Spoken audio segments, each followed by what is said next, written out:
Il y a très longtemps de cela, vivait au royaume de Bretagne un homme étrange nommé Merlin. On l'appelait l'enchanteur, car il possédait 100 pouvoirs plus extraordinaires les uns que les autres.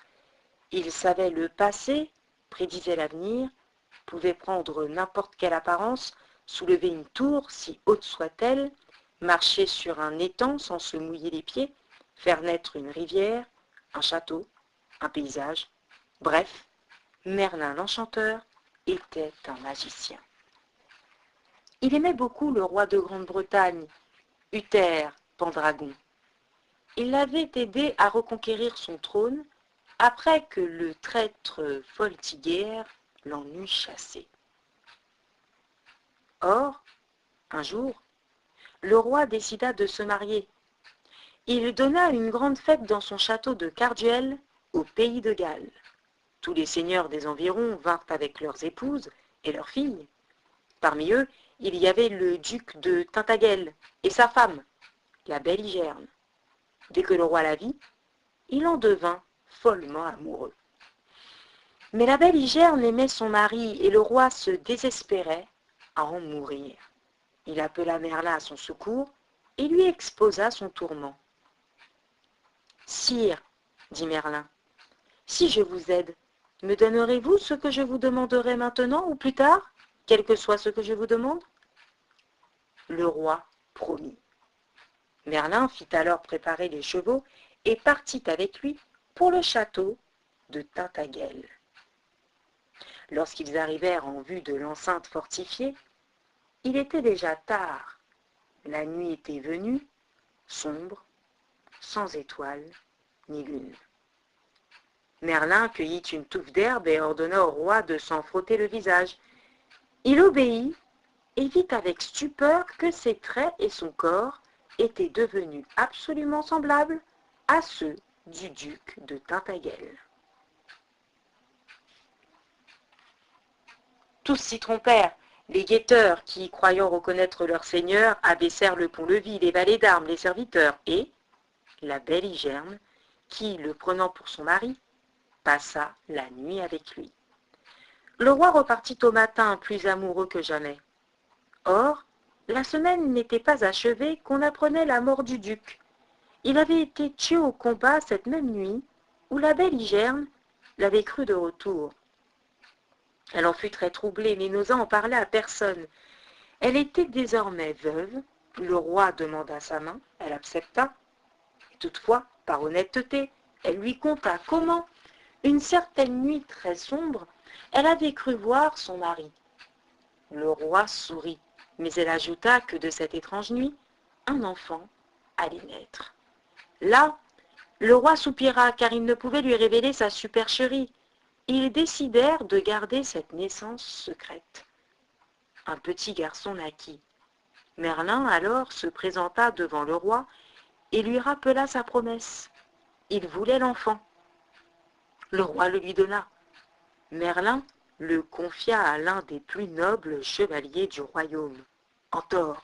Sa femme elle-même le nourrit de son lait aux côtés de leur propre fils, que l'enfant avait été appelé Arthur, et nul ne se doutait du fabuleux destin qui l'attendait.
Arthur avait 16 ans et vivait toujours auprès d'Antor, qu'il élevait comme son propre fils, lorsque mourut le roi Uther Pendragon. Le royaume restait sans héritier et une terre sans maître ne vaut guère.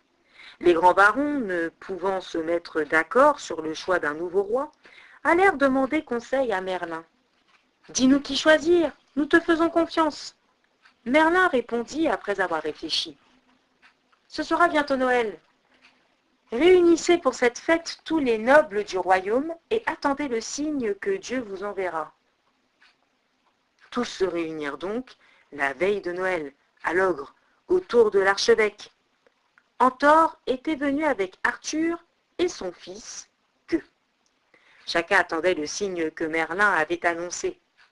Or, le matin de Noël, en sortant de l'église, tous virent devant le porche une grande pierre carrée. Venue d'où? Nul ne le savait. Les uns disaient du ciel, les autres du diable. L'archevêque s'en approcha.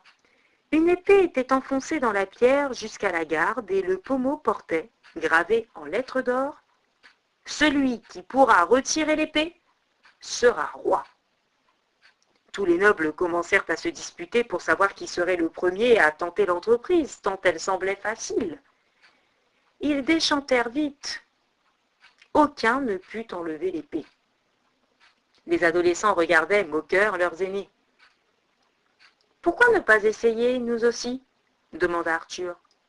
On le leur permit.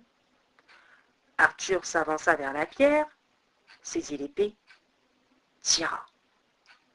Elle vint aussi aisément que si elle avait été plantée dans du beurre. Tous regardaient, stupéfaits.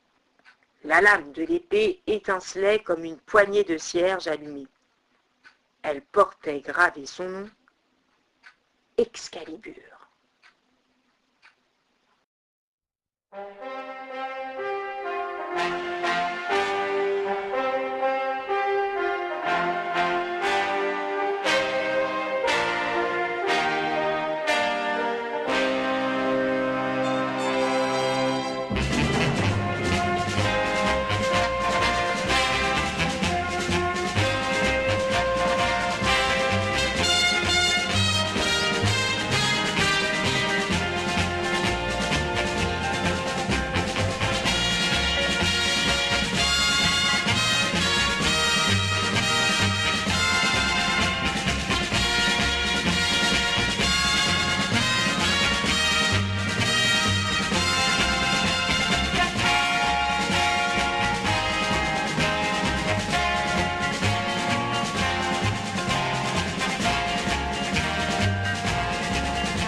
Les grands barons, revenus de leur étonnement, grognèrent.